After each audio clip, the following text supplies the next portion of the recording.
ಸುಹಾಸ್ ಶೆಟ್ಟಿ ಕೊಲೆ ನಿಜಕ್ಕೂ ಹಿಂದೂ ಕಾರ್ಯಕರ್ತರಿಗೆ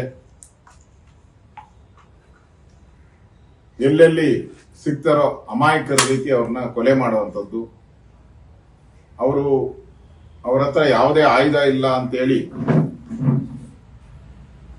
ಗೊತ್ತಾದ ಮೇಲೆ ಅಟ್ಯಾಕ್ ಮಾಡಿರುವಂಥದ್ದು. ಅದನ್ನ ಮಾಹಿತಿ ಕೊಟ್ಟವರು ಯಾರು? ಮಾಹಿತಿ ಕೊಟ್ಟಿದ್ದರಿಂದನೇ ಇವರು ಕೊಲೆಯನ್ನ ಮಾಡಿದ್ದಾರೆ, ಬರ್ಬರವಾಗಿ ಮಾಡಿದ್ದಾರೆ.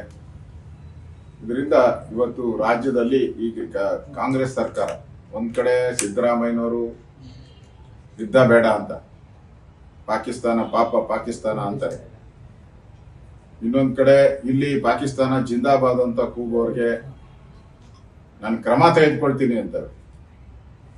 ದೇಶದ್ರೋಹಿಗಳ ಮೇಲೆ ಕ್ರಮ ತೆಗೆದುಕೊಂಡಾಗ ದೇಶದ್ರೋಹಿಗಳ ಮೇಲೆ ಸರಿಯಾದಂತ ಬುದ್ಧಿ ಕಲಿಸುವಂತ, ಅವ್ರಿಗೆ ಗುಂಡಿಡುವಂತ ಒಂದು ಕಾಯ್ದೆ ಬಂದ್ರೆ ಮಾತ್ರ ಈ ದೇಶ ಸುರಕ್ಷಿತವಾಗಿರ್ತೈತೆ.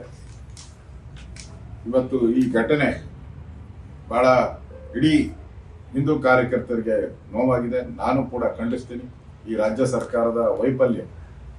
ಸಿದ್ದರಾಮಯ್ಯನವರು ಇನ್ನೂ ಅದೆಷ್ಟು ಹಿಂದೂ ಕಾರ್ಯಕರ್ತರ ಕೊಲೆಗಳಾಗಬೇಕು ಅಂತ ಬಯಸ್ತಾರೋ ಗೊತ್ತಿಲ್ಲ.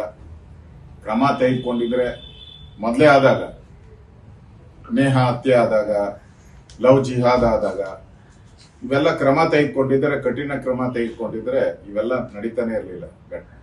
ಕೇಳಿದ್ರೆ ಈಗ ಅದು ಹಿಂದಿನ ದ್ವೇಷದ ರಾಜಕಾರಣ ಅಂತ ಹೇಳ್ತಾರೆ.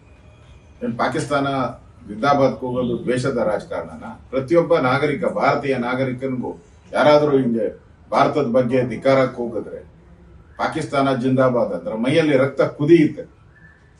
ಅದನ್ನ ಇವರು ಕ್ರಮ ಅಂತ ಹೇಳ್ಕೊಂಡು ಹೋದ್ರೆ ಅವರು ಕೂಗ್ತಾನೆ ಇದ್ದಾರೆ.